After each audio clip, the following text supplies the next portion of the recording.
This is Talk Business and Politics with Roby Brock. Joining me now, John Brummett, columnist with the Arkansas Democrat-Gazette. Always good to see you, and happy beginning of the week to you. Happy Halloween to you. How about that? What are you dressed up? It is Halloween today, and I'm What are you dressed so up looking for? forward. I'm so looking forward to being invaded for candy. It's a great holiday. It's going to be fun. Yes. All right. Let us begin with, we're going to do conventional wisdom arrows today. One of the little tricks of the trade that you do in the newspaper business. We don't do it here very often. I think today would be an appropriate time to do it. So I'm going to throw some names out to you, and you are going to give me your up or down or sideways arrows and an explanation of why. Agree? You agree to that? I fully agree to that. I'm happy to do it. Let's begin with John Boozman. Senator John Boozman, the Republican incumbent U.S. Senator in Arkansas, up for re-election this year. Up, down, sideways? Up. Have you seen his new television commercial? I have. You have not? I have. Well, yes. Oh, you have? Yeah. I didn't hear you say not. You have. It. I remember. I think it was you and some of your political poster analysts, or maybe it was someone else, was saying that Boozman is this strange political being. He always wins, but he wins with very little name identification. People don't even know what his voice sounds like because he doesn't do much talking, certainly not for himself in campaigns. In the primary, he relied on Tom Cotton and Sarah Sanders more than himself. He's happily meek and low profile. So this looks like a closing statement ad from him, and he's having to perform, and it is his voiceover.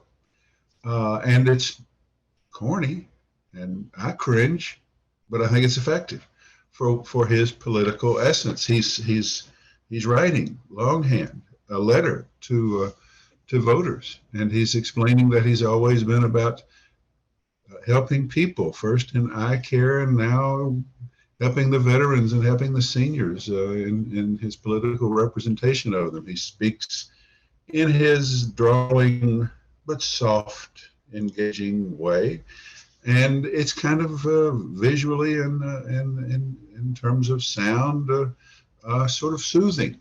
And it's an ad that fits him, and it's an ad that lifts him to the level of speaking for himself and doing so in a way that represents what he brings to the table.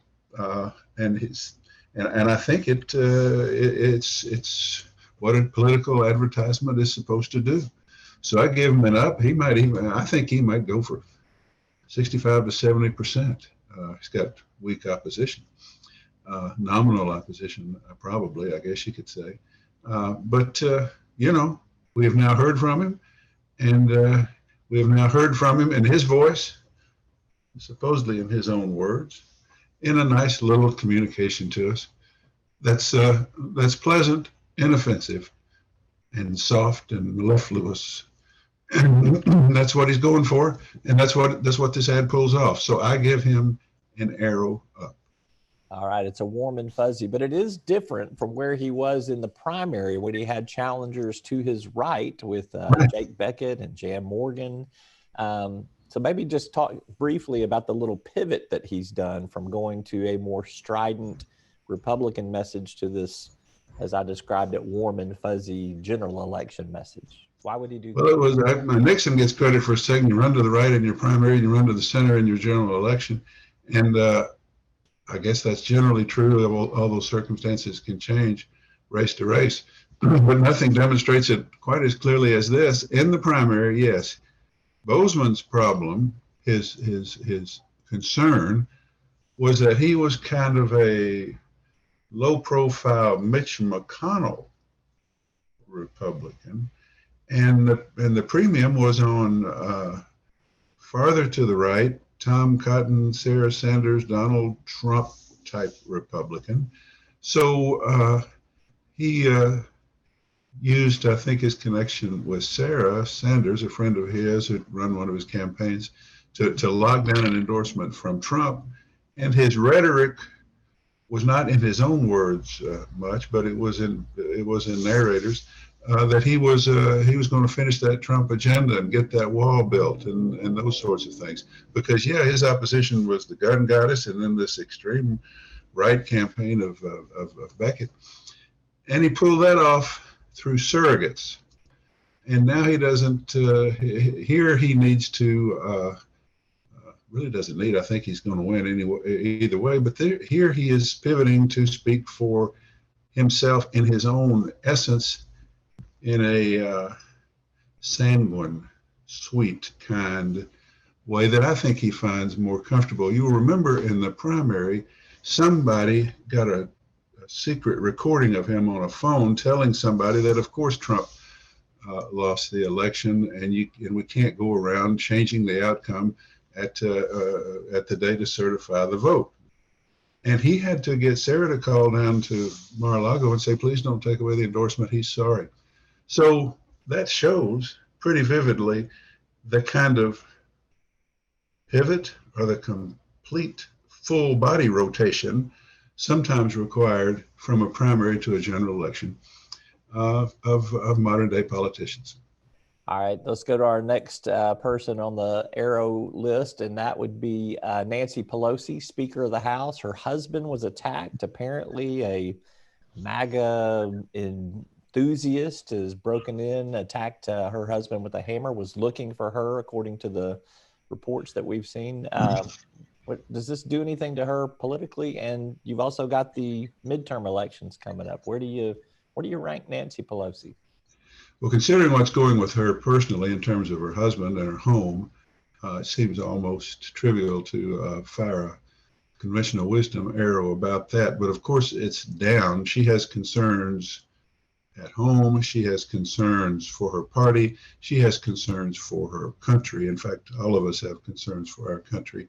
Her husband was beaten about the head, seriously injured by some primitive right-winger. And there are primitive right-wingers out there. I guess they're primitive left-wingers too, but they're not in the news as much lately. They haven't done any Capitol invasions or beaten with a hammer any leading Republican official.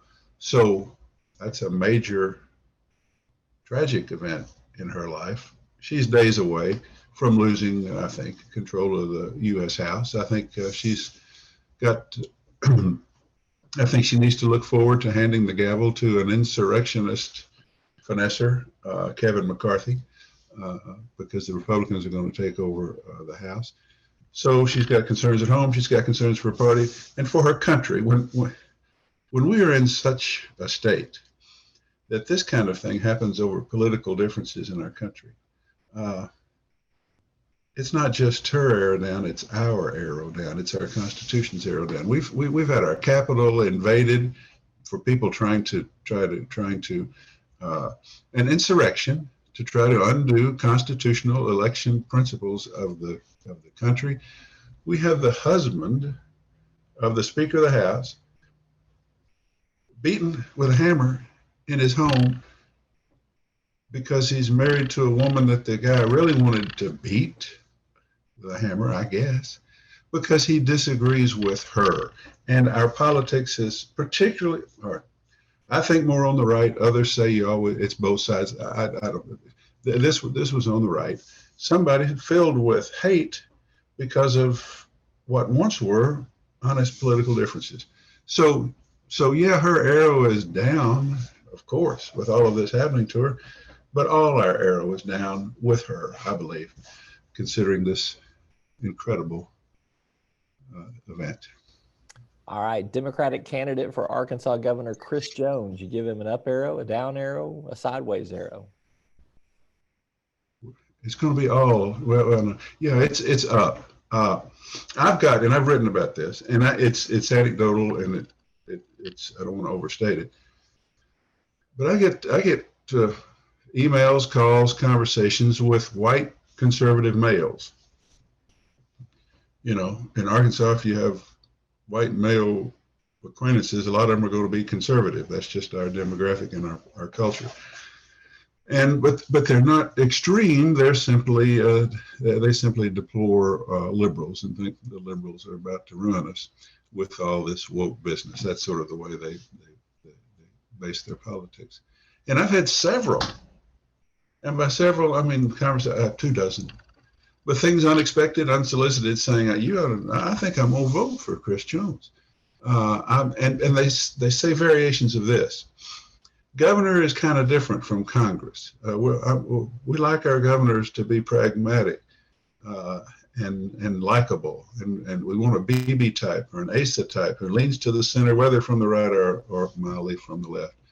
And he, I think, maybe they're saying, represents that more than she does, because she's strident, she's running to the far right, she's running in a negative fashion,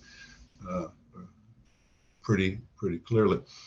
And she's also, as your analyst said a couple weeks ago, she's running mainly for the Republican base rather than for independent-leaning conservatives as well, because she's concerned about her national profile in an arena with DeSantis and Abbott and maybe this woman out in Arizona. So Chris is impressing people as more likable, as not off-putting, as not polarizing or alienating. And he may, you got some Democrats talking about maybe 45%. You got some talking about winning, but maybe more reality-based ones talking about 45%, which would be pretty amazing. So he gets an arrow up. Regardless of the outcome, I think he's a discovery for the Democrats and represents a kind of candidacy that can begin to reconnect with maybe some emerging independent, centrist-leaning voters out there. So up for him. All right. I'll be surprised if he gets 45%. I still don't. No, I will too. I'm just telling you that there's some people lining themselves to say that. You think he'll get 40? I think that's a possibility. I think he could break 40. It would be an overperformance for a Democrat. You'll remember the last heavily contested open seat for governor, Asa Hutchinson versus Mike Ross. And that same year you had Tom Cotton and Mark Pryor. Mark Pryor had 39%, Mike Ross 38%. So anything over 40, anything 40 and above would be a rally, a comeback for Democrats, and very impressive, owing mostly to his skills and to her tactic of running a more polarizing type of campaign. But still a loss. You still lose. Obviously. Last person on our list here for conventional wisdom, Sam Pittman, Arkansas Razorback football coach. Are you prepared to give him that $90 million extension like Jimbo Fisher? Like Jimbo got? Yeah. I wasn't prepared to renegotiate his contract last time. I have these contracts to write for the paper, and I've never, after 1 year, said, well, most of those columns were good, so we need to give me a guaranteed buyout and tear that thing up. I didn't know. Football coaching contracts are strange documents, and I was offended by that. But people explained, you need to understand Jimmy Sexton and the agency industry and blah, blah, blah. Okay. I'm not prepared to give him any more money. He's got plenty of money. I am prepared to say that, first of all, the conventional wisdom's arrow for football coaches is easy. It's your last game. It's Saturday. What did you do Saturday? And that was a pretty good win to go on the road, although Auburn's a mess. I had to go down there and beat them pretty handily. Arrow up. More to the point, 3 weeks ago, 3 weeks ago, after that trip to Starkville, this team was 3-3, had lost 3 in a row, was looking not good. Looked like they'd lost their mojo.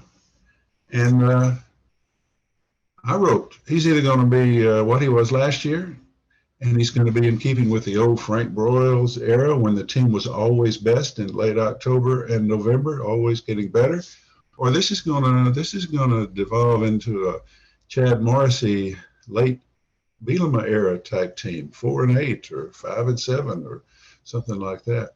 And we've seen since then 2 impressive wins with an offense that's been scoring almost at will in both those games, and a defense that's not very good but is not as bad, seems to be getting a little better. So he's up. still seems to be the toast of the state.